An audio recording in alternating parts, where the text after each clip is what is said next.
এটা নতুন ভিডিঅ' লৈ আপোনালোকৰ মাজলৈ আহিছোঁ। এয়া কি বাৰু চিনি পাইছেনে? কচুথুৰ আৰু এয়া শুকান মাছ।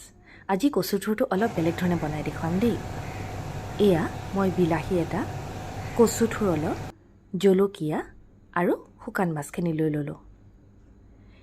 এতিয়া আমি অলপ নহৰু, আদা খুন্দি ল'লোঁ আৰু পিঁয়াজ অলপ পিহনাত পিহি ল'লোঁ।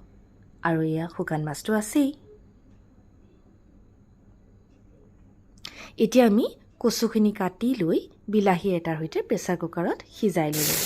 তাৰপাছত একেবাৰে নামমাত্ৰ তেল দি অকণমান তেল দি আমি পিহি থোৱা পিঁয়াজখিনি, নহৰুখিনি, আদাখিনি দেখিছেনে? একদম কম তেল দেখিছেনে? এয়া আমি দি পেলাই এয়া অলপ তাক লৰাই লৈছোঁ।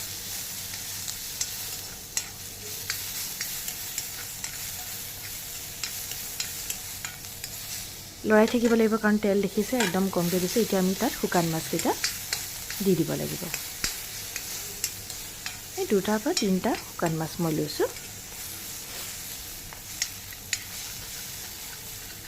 আমাৰ মানুহ তাকৰীয়াৰ কাৰণে কমকৈ লৈছোঁ, বেছি থাকিলে আৰু 2টামান বেছিকৈ লৈ ল'ব লাগিব।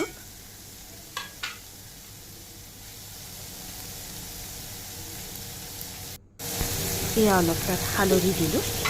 হালধি দি পেলাই পুনৰ অকণমান লৰাই দিছোঁ। লৰাই থাকিব লাগিব দেই, কাৰণ তেলটো একেবাৰে কম হয়।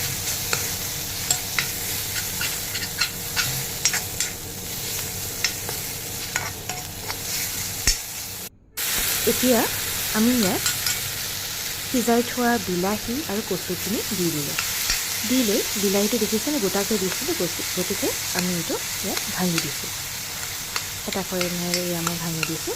ভাঙি লৈ নহৰু, আদা, পিঁয়াজ, জলকীয়া, কচু, বিলাহী, গোটেইখিনি আমি হেতাখনে ভালকৈ মিহলি কৰিবলৈ চেষ্টা কৰিছোঁ। ভালকৈ মিহলি কৰিব লাগিব আৰু মাছটো ভালকৈ গুৰি হৈ যাব লাগিব, মিহল খাই যাব লাগিব, সান খাই যাব লাগিব। দেখিছেনে? মই হেতাখনে এয়া ভাঙি দিছোঁ, লৰাই দিছোঁ।